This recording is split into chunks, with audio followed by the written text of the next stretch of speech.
태양계의 세 번째 행성 지구.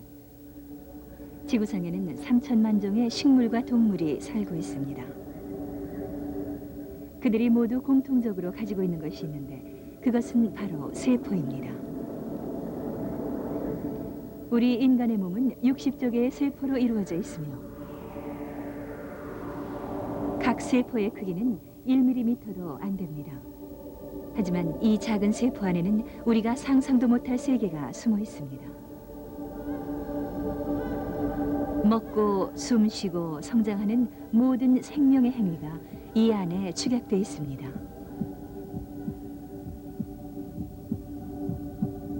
원시 바다에서 살았던 최초의 생명체의 자손이 우리 인간의 세포 안에 아직도 존재합니다. 각 세포에는 지구와 함께 40억 년 전에 생겨난 생명의 역사가 새겨져 있는 것입니다.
절대 암흑의 우주 공간에서 바라본 행성 지구는 아름다웠습니다. 제 자신 지구상의 무한한 생명체 중에 작은 한 점에 불과하다는 사실을 깨달으며 겸손해질 수밖에 없었습니다. 최첨단 과학기술의 산물인 우주 왕복선을 타고 우주 공간을 비행하면서 지구의 생명체에 대해 더 배우고 싶은 강한 열망을 느꼈습니다. 지구상에는 어떻게 하여 생명이 탄생한 것일까? 우리 인간은 어디서 왔으며 어디로 가는 것일까? 이제 40억 년 전으로 거슬러 가겠습니다. 그때부터 생명이 진화해온 오랜 역정을 살펴보고 그 과정에서 인류의 미래에 대한 단서를 찾아보고자 합니다. 자, 이걸 보십시오.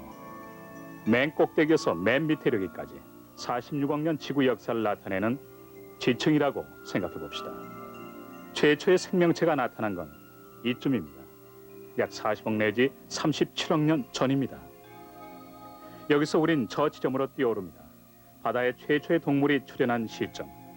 벌써 손이 닿지 않습니다. 약 10억 년쯤 전입니다. 거기보다 더 위에서 최초의 육상 동물의 출현이라든가 공룡의 멸종 등과 같은 여러 가지 사건이 일어났습니다.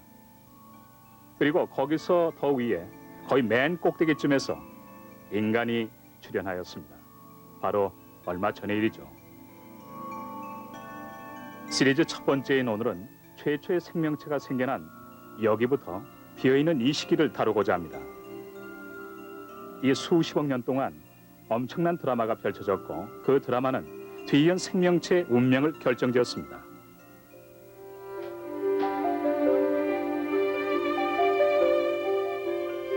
우리의 여행은 오늘날까지 남아있는 태고의 땅에서부터 시작됩니다.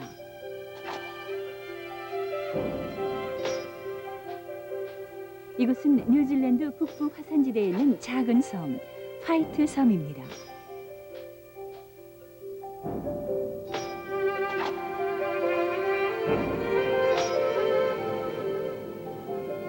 둘레가 2-3km밖에 안 되는 작은 섬으로 분화구에서 뿜어나오는 황화수소와 황산가스가 퍼져 있고 곳곳에서 뜨거운 증기가 솟구치고 있습니다.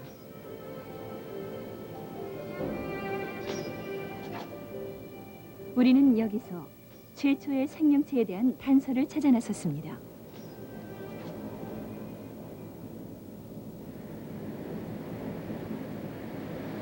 (100도가) 넘는 증기에 노출된 채 바위 표면에 붙어 있는 것은 황입니다.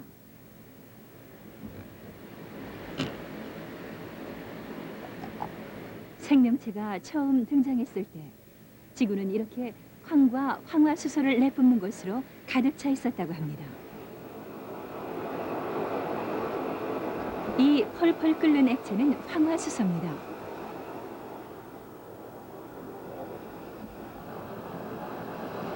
섭씨 90도가 넘는 이 뜨거운 액체에 과연 생명이 존재할까요?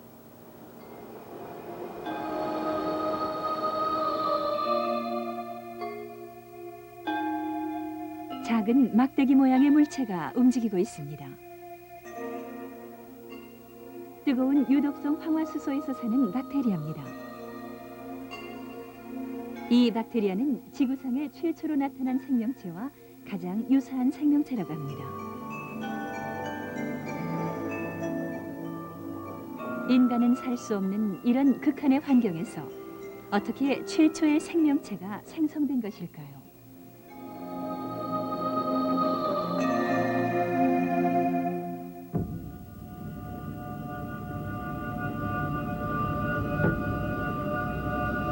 (46억 년 전) 이제 막 탄생한 행성 지구.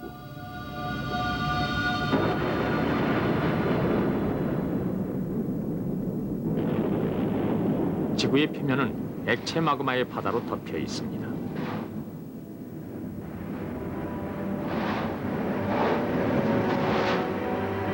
(10억 년) 뒤 지구가 천천히 식어감에 따라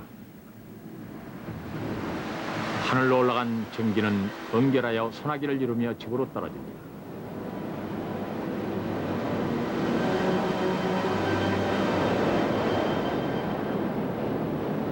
영원히 계속될 것 같아 보였던 홍수가 끝나고 원시 바다가 태어납니다. 바다가 형성된 후 대기는 이산화탄소를 잔뜩 포함하고 있습니다. 지구는 두꺼운 구름으로 차단돼 있어 겨우겨우 뚫고 들어온 햇빛 한 줄기가 하늘을 오렌지색으로 물들입니다.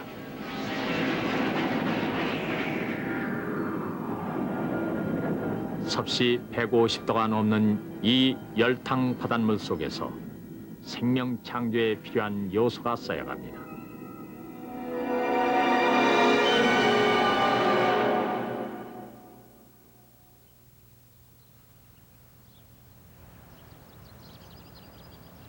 생명 창조에 필요한 요소가 어떻게 바다에 쌓이게 되었을까요?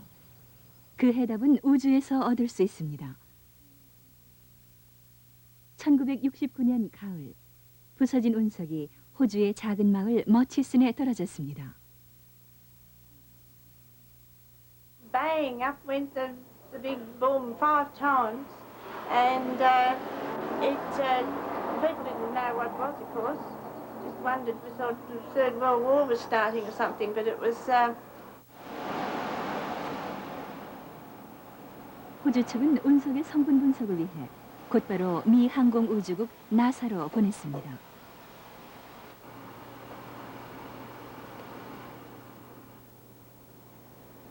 당시 나사는 달에서 가져온 바위에서 생명의 흔적을 찾으려고 노력하고 있었습니다.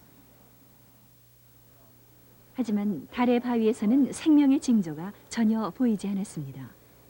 하지만 호주에 떨어진 운석을 분석해보자 아미노산을 비롯해 생명체 구성에 필요한 성분이 들어있었습니다.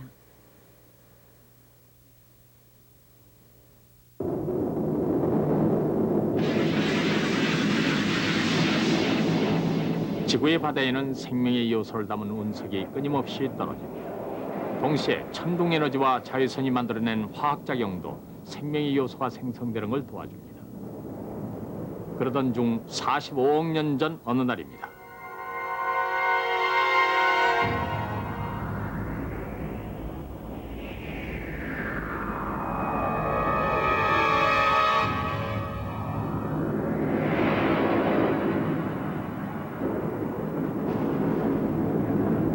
화성과 비슷한 크기의 항성이 지구와 정면 충돌합니다. 이 자이언트 임팩트, 즉 대충돌은 지구 역사상 최대 사건이었습니다. 그 충돌의 충격이 어찌나 컸던지 지구의 맨틀한 조각이 부서지면서 우주 공간으로 떨어져 나갑니다. 그 조각 중 일부는 다시 지구로 끌려옵니다.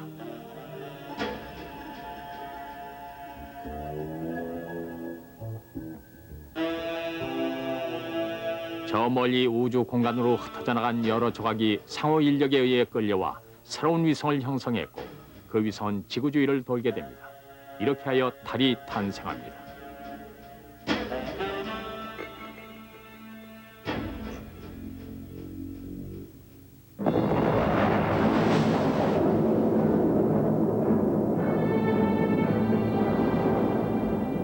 대충돌은 해저에도 엄청난 충격을 미칩니다.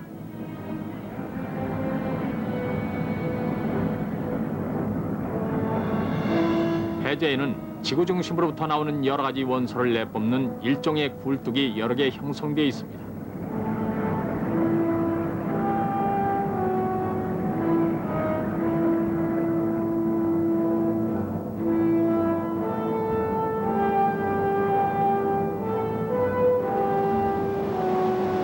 거대한 달이 원시 바다 위에 떠 있습니다.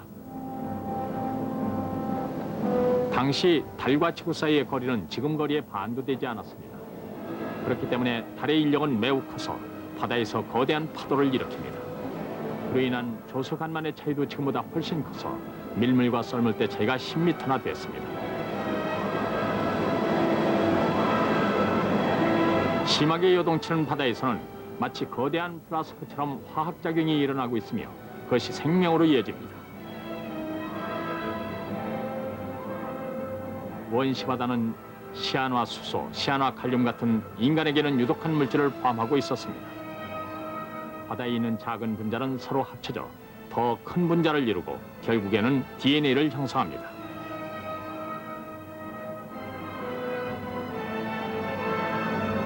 이렇게 하여 생명 창조에 필요한 재료는 준비가 됐습니다.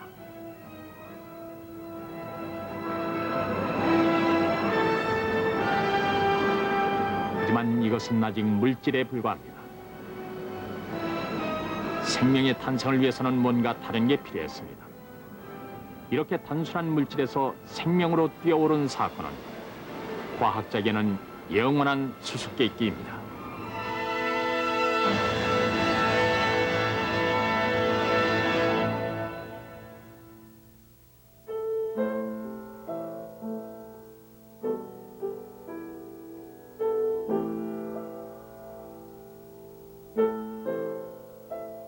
데이브 디모 박사도 이 해답을 찾기 위해 애쓰고 있습니다.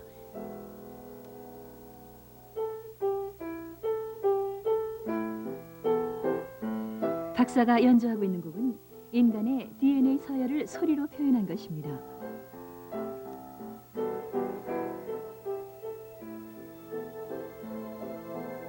DNA는 시아노아칼륨으로부터 만들어진 긴 핵산 가닥입니다. DNA의 서열은 놀라울 정도로 조화를 이루어 음악으로도 손색이 없습니다. 이 DNA는 어디서 어떻게 만들어진 것일까요?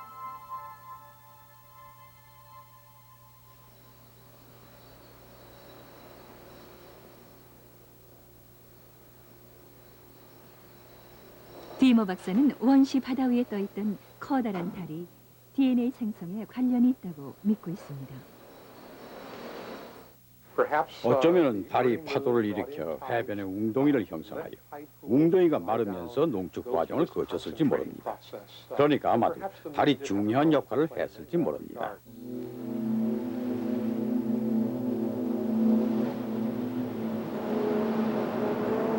생명의 요소로 넘쳐 흐르고 있는 원시 바다.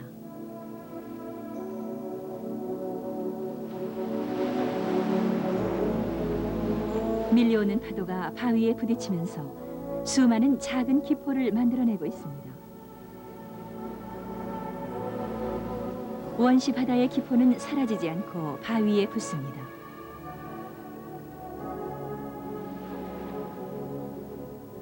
그리고 계속 밀려오는 파도는 기포의 얇은 마간에 생명의 요소를 쌓아가고 농축시키기 시작합니다.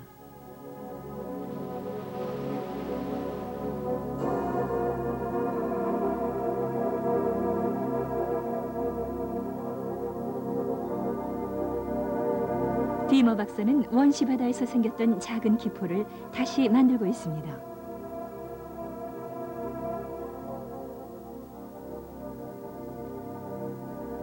이것은 기포의 표면을 확대한 것입니다. 가운데 보이는 것이 기포의 막입니다. 주위의 물질이 막 안으로 흡수되는 것을 분명하게 볼 수 있습니다.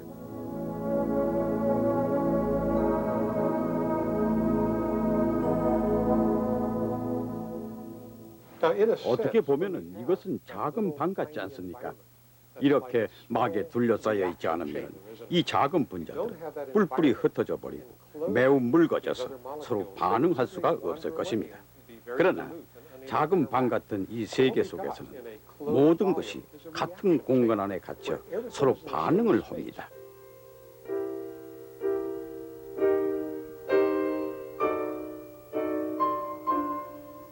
기포막 안의 작은 방에서 조용하게 화학 반응이 일어나고 있습니다.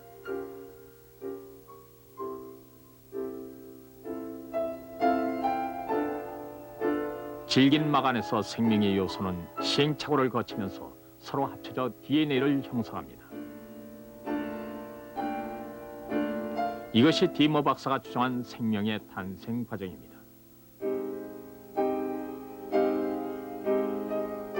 최초의 생명체는 기포막 안에 쌓인 분자가닥 형태의 유전자 같은 간단한 것이었다고 생각됩니다. 하지만 이것은 단순한 물질 이상의 능력을 가지고 있었습니다. 아미노산과 주변의 유기체를 막 안으로 빨아들여 성장하고 복제하여 후손을 남길 수 있었습니다. 생명이 있었던 것입니다.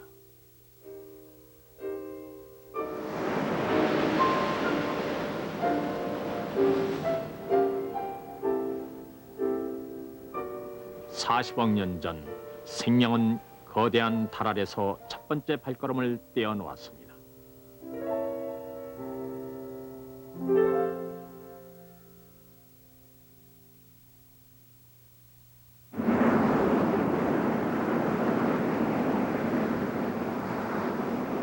생명이 생성된 바로 직후 최초의 진화가 일어났다고 여겨지고 있습니다. 제일 먼저 진화한 생명체는 지금도 바다 밑에 살고 있습니다.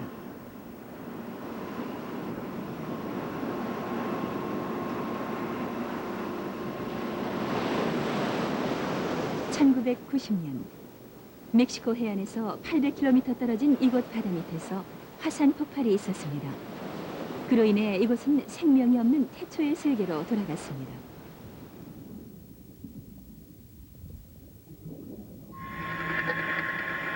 화산 폭발이 있은 직후부터 과학자들은 이곳을 주의 깊게 관찰하고 있습니다.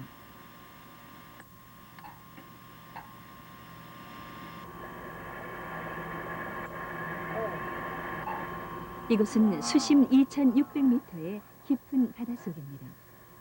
지금도 계속 퍼져나갈 것처럼 보이는 용암의 흔적을 카메라가 잡았습니다.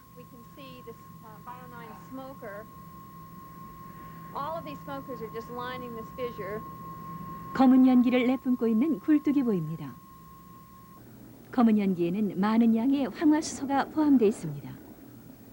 이것은 생명이 처음 생겨났을 때의 바다의 상태와 비슷합니다.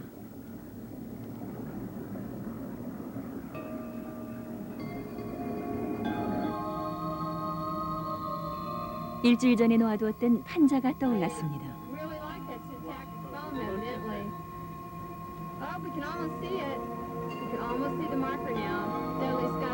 그 위에는 일주일 만에 엄청난 양의 박테리아가 번식하고 있었습니다.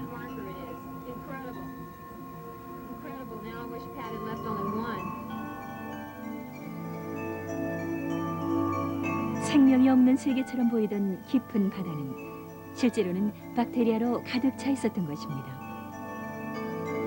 박테리아의 번식력은 과학자들의 예상을 훨씬 넘어섰습니다. 자세히 조사해보니 박테리아는 황화수소에 살고 있었습니다.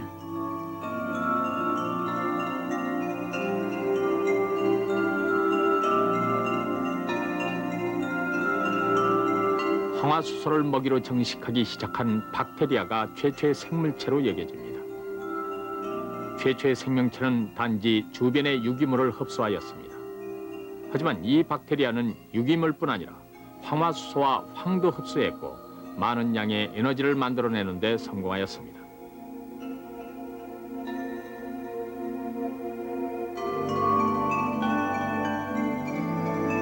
(38억 년) 전 황화수소를 먹이로 정식하기 시작한 박테리아는 여러 가지 형태로 진화하였습니다.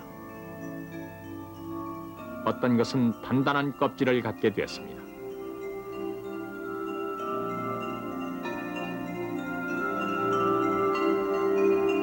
또 어떤 것은 부드러운 막을 가지게 되었습니다. 이들 박테리아가 우리의 원시 조상입니다.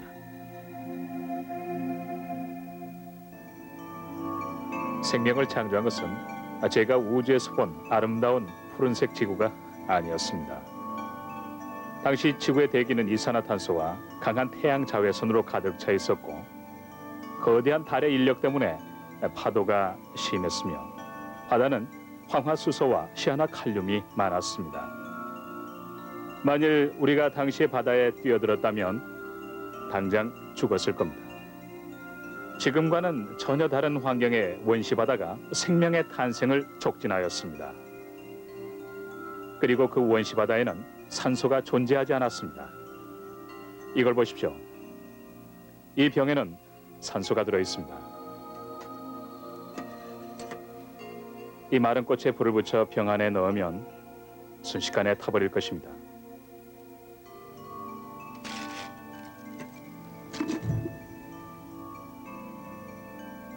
보시다시피 산소는 연소성이 높고 위험한 기체로 물질을 순식간에 분해버립니다. 산소는 최초의 생명체에게는 매우 유독한 기체였습니다. 하지만 지금 우리 몸을 구성하고 있는 세포는 산소가 있어야 살 수 있습니다. 처음에는 유독했던 기체가 이제는 없어서는 안 될 기체가 되었습니다. 어떻게 그런 정반대 현상이 일어나게 되었을까요?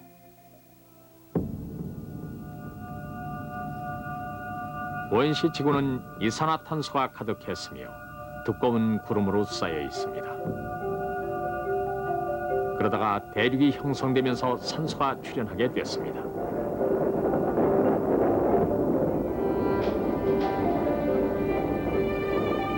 대륙은 서로 끊임없이 충돌하면서 점차 큰 덩어리를 만들어 갑니다.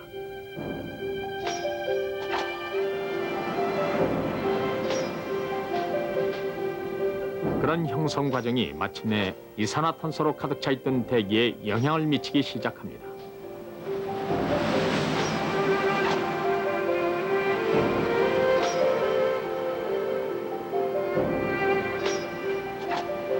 대륙의 표면은 바람과 비에 계속 노출되어 표면이 침식되면서 바닷속에 침전하기 시작합니다.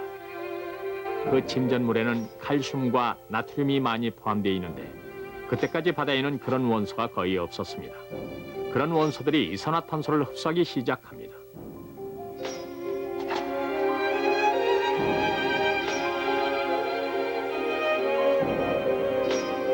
온실 효과는 약해지고 지구는 식기 시작하고 동시에 두꺼운 구름은 흩어지기 시작합니다. 그러자 햇빛이 바다로 직접 비치기 시작합니다.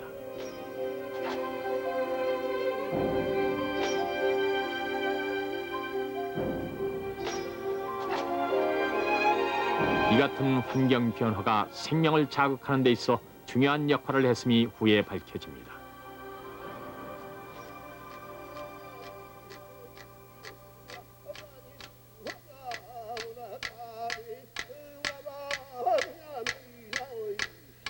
호주 서부의 필바라 지방에는 세계에서 가장 오래된 대륙의 흔적이 남아 있습니다. 필바라의 원주민은 땅의 창조에 대한 전설을 가지고 있습니다.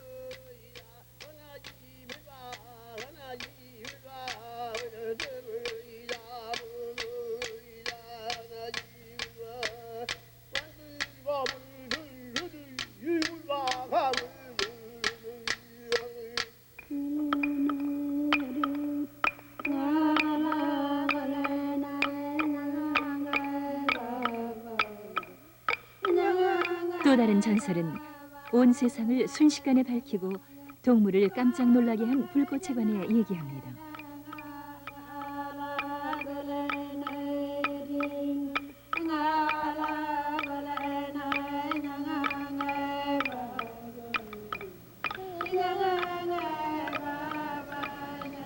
이 지방은 35억 년 전 천해, 즉 얕은 바다의 바닥이었던 곳입니다.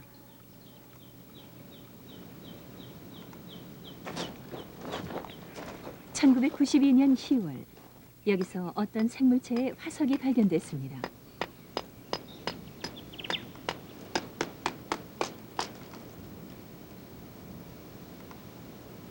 This contains the microfossils, which are the order of 3,460 million years old. Very, very old. 이것은 현재 지구상에서 존재하는 바위 중 가장 오래된 것입니다. 이 안에는 태고의 바다에서 살았던 생명의 흔적이 분명하게 남아 있습니다.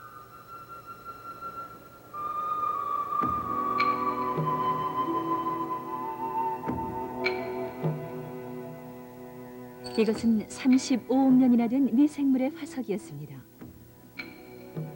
크기는 100분의 1mm가 될까 말까 합니다.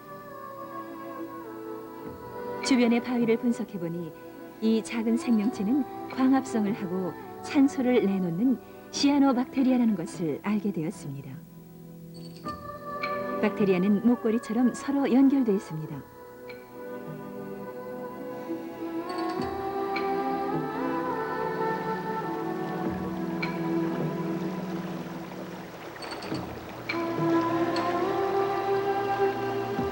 (35억 년) 전에 살았던 시아노박테리아의 친척이 아직도 살고 있습니다.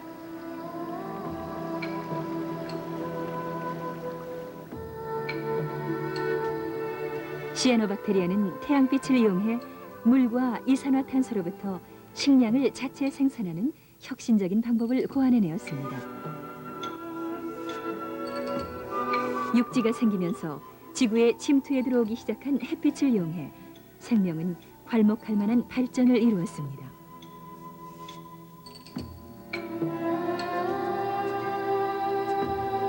시아노박테리아의 표면을 확대해보면 줄지어 있는 분자를 볼 수 있습니다. 이것은 햇빛을 붙잡아 에너지로 바꾸는 일종의 안테나입니다.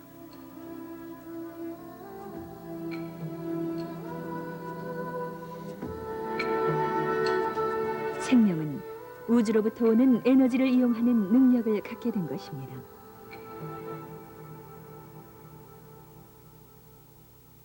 약 27억 년 전 대륙 사이의 틈 사이에 내해가 형성됐습니다. 그 바다가 지금은 호주 서부의 땅이 되었습니다.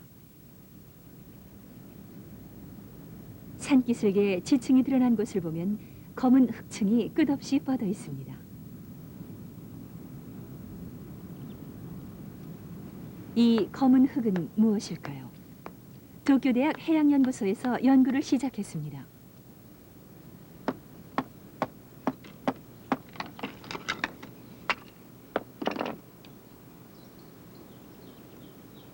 そうですね、本当に真っ黒で、手でこすってみると手も真っ黒になっちまう。で、たくさんの有機炭素が含まれている飯の炭ですね。太古の最も地球で古い石油の元で、炭素、有機炭素の塊ですね。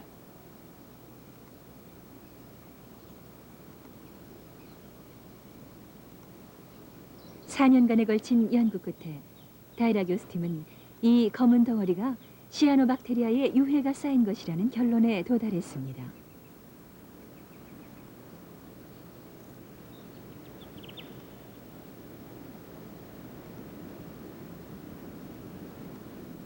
시아노박테리아 지층은 40m나 되는 높이로 쌓였습니다.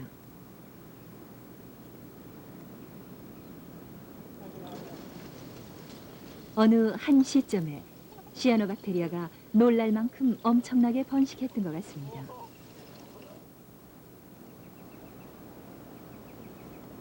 私が立ってる面っていうのはこれは昔の実はこの地層の面あるわけですけど、これは海底の面なわけですね。その海底の面はずーっと向こうに地層の広がりが見えますけれども、水平に乗ってる地層はずっとこれと同じ地層面がずっと続いてるわけです、この一帯ですなわちここの海底面は当時シアノバクテリア、それがこの一帯全域に今広がっていたと。そのことはこの海っていうのは決してその死の海ではなくて、非常に生命に満ち溢れたそういう活動的な海だったという、そしてその海底を我々は今見てるんだ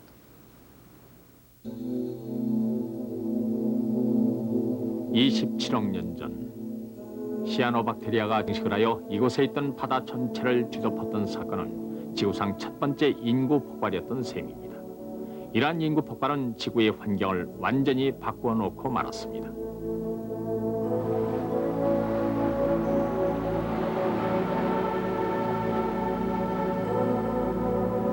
이곳은 하멜린 해안으로 지구상에서 가장 오래된 땅 필바라 지방의 서쪽에 위치하여 있습니다. 여기서는 태고의 바다에 살았던 시아노박테리아가 지금까지 살고 있습니다.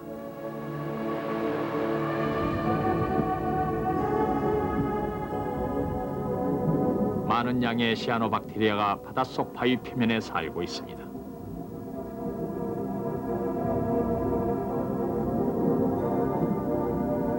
바위 표면에 가까이 가다 보면 산소 기포를 볼 수 있습니다. 시아노박테리아가 광합성의 부산물로 산소를 내놓고 있기 때문입니다.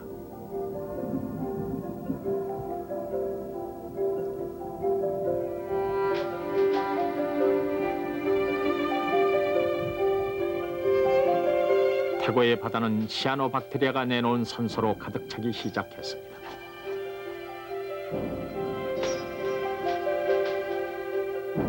산소는 바다에 있는 철과 화학작용을 일으켜 많은 양의 붉은색 녹을 해저에 남겨놓았습니다.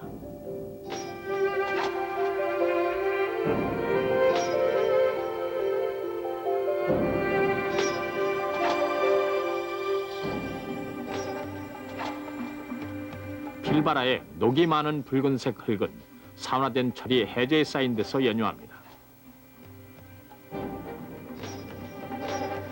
현재 지구상에 존재하는 철 침전물의 대부분은 시아노박테리아가 만들어낸 산소가 철과 합쳐져 바닷바닥에 가라앉아 형성된 것입니다.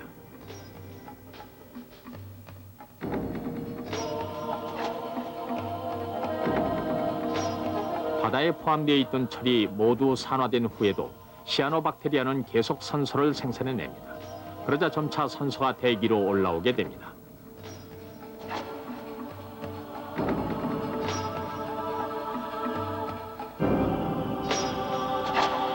천천히 확장되어가는 대륙과 산소를 생산해내는 시아노박테리아. 이 두 가지 요인이 합쳐져서 오렌지빛의 지구를 청록색의 지구로 바꾸어 놓기 시작합니다.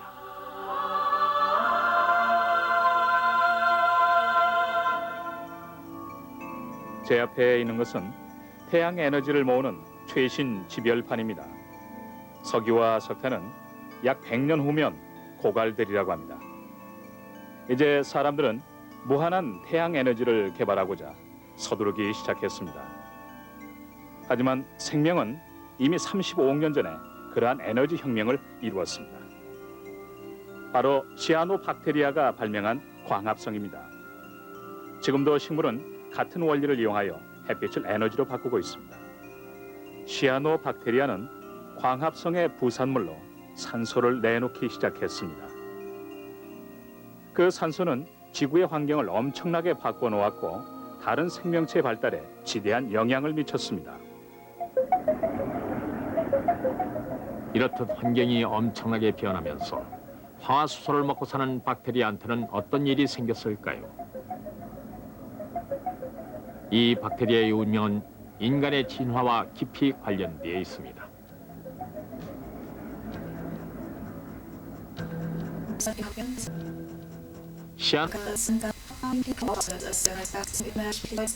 유기체를 만들어냈습니다.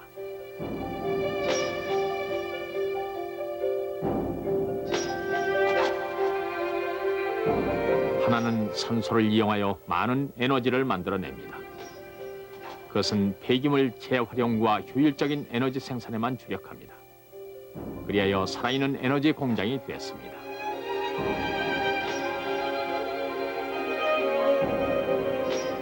다른 것은 동료 유기체와 연합하여 모든 DNA를 모아 세포핵이라는 거대한 데이터 뱅크를 만들어냈습니다.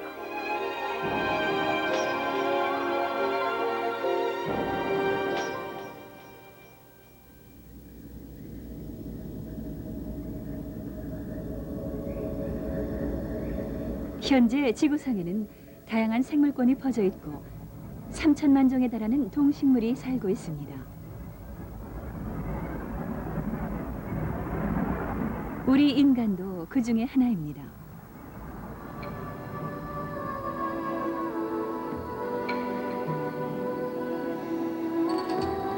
우리 몸도 다른 생명체와 같은 세포로 구성되어 있습니다.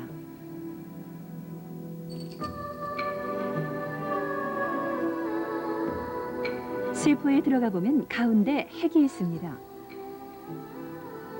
이것은 모든 유전 정보를 담고 있는 거대한 데이터 뱅크입니다.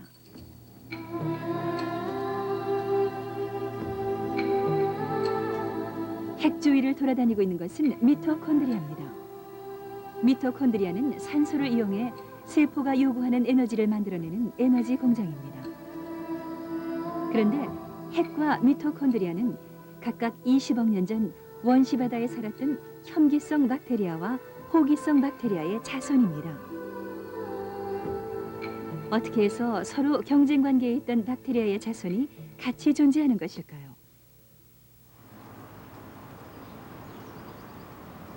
서로 경쟁적이던 두 유기체가 공생 관계를 형성하는 이상한 현상을 직접 목격한 과학자가 있습니다.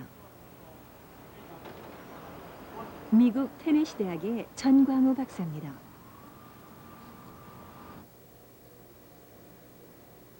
이야기는 1969년에 시작됩니다.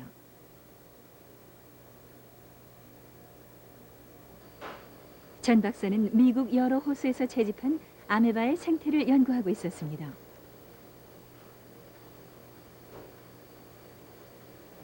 어느 날 그가 배양하고 있던 아메바 대부분이 독성이 높은 박테리아에 감염돼 죽기 시작했습니다.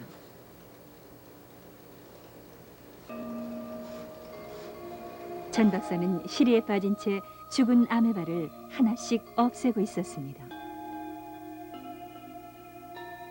그때 그는 특이한 아메바를 발견했습니다. 다른 아메바와 마찬가지로 박테리아에 감염돼 있었지만 이상하게도 살아있었던 것입니다. 자세히 살펴본 결과 이 아메바 안에 다른 박테리아가 살고 있었습니다.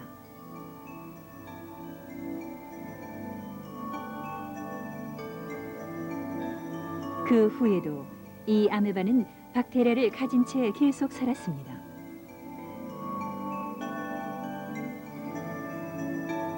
오 년 뒤 전 박사는 실험을 해보기로 했습니다. 아메바 안에 살고 있는 박테리아를 제거했습니다.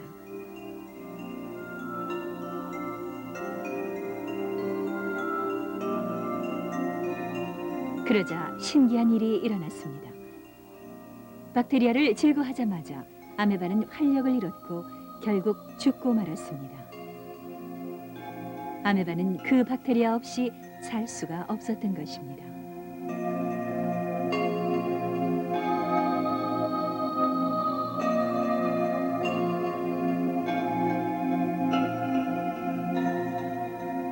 이 박테리아는 아메바에 기생합니다. 처음에 우리는 이 박테리아를 아메바 밖에서 배양하려고 해보았지만 실패하였습니다. 그 박테리아는 아메바 안에서만 삽니다. 아메바한테서 뭔가를 받아서 사는 게 틀림없습니다. 우린 그게 무엇인지 알아내기 위해 노력하고 있습니다.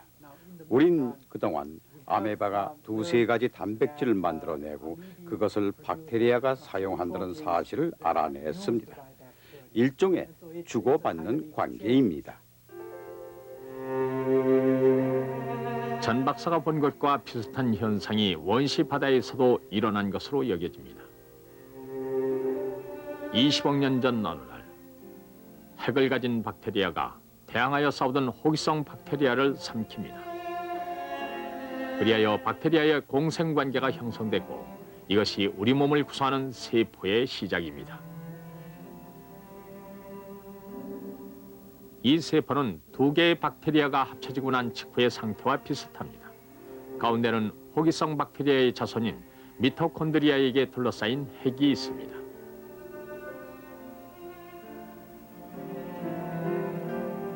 미토콘드리아는 분열을 통하여 점차적으로 숫자가 늘어납니다. 인간 세포에는 2,000개가 넘는 미토콘드리아가 있습니다. 이렇게 하여 핵이 있으면서 산소를 호흡하는 새로운 유기체가 탄생하였습니다.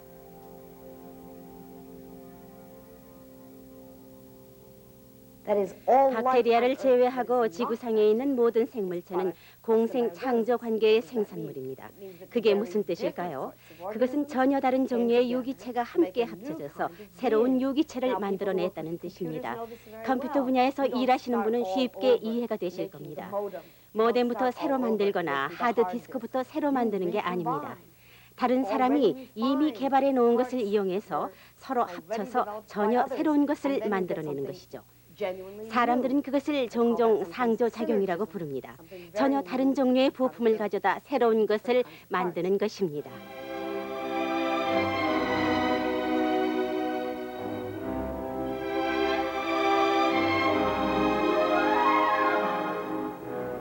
미세한 세계, 세포. 인간의 존재를 계속 파고들면 바로 이 미세한 세계까지 내려갑니다.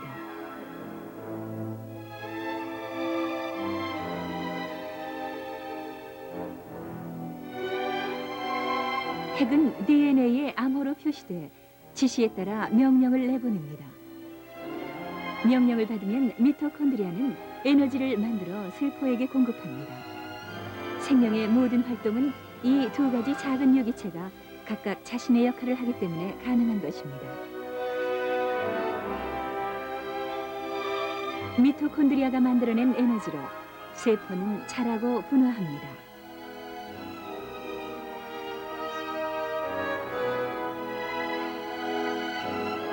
그리하여 세포 밖에서 일어나고 있는 환경 변화에 쉽게 대처할 수 있습니다.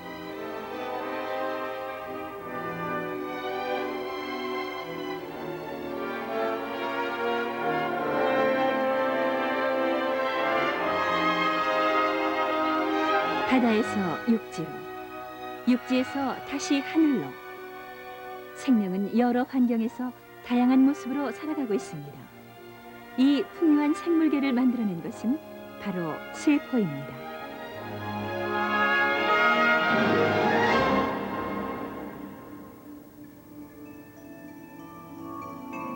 이 10억 년에 걸친 수고 끝에 생명은 마침내 놀라운 구조로 발전하였습니다. 산소 호흡 능력과 세포 핵을 겸비하게 된 것입니다. 그것은 생명체가 변화하는 지구 환경에 지혜롭게 대처하면서 살기 위한 노력을 계속했기 때문에 가능했습니다. 새로운 시대를 열어가면서 생명체는 끊임없이 서로 협력합니다. 환경이 바뀌고 위기가 닥쳐올 때 유기체는 새로운 환경에 적응하기 위해 공존의 길을 모색합니다. 미생물이 만들어낸 세포는 인간을 포함하여 모든 동물과 식물의 몸을 구성하는 바로 그 세포입니다. 살아있는 유기체는 상호 협력하며 이 지구의 공동 주민으로서 함께 풍부하고 다양한 세계를 만들어갑니다.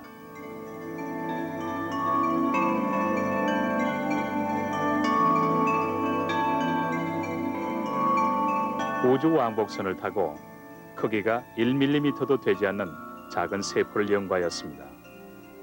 현미경으로 보아야만 보이는 세계에서도 모든 생물체는 얼굴이 달랐습니다. 우주 공간에서 현미경을 들여다보며 세포의 세계에 깊이 매료되었습니다.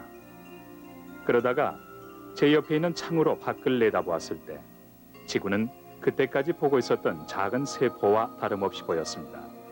지구 전체가 살아 있었던 것입니다. 저는 너무도 가슴이 뛰었습니다.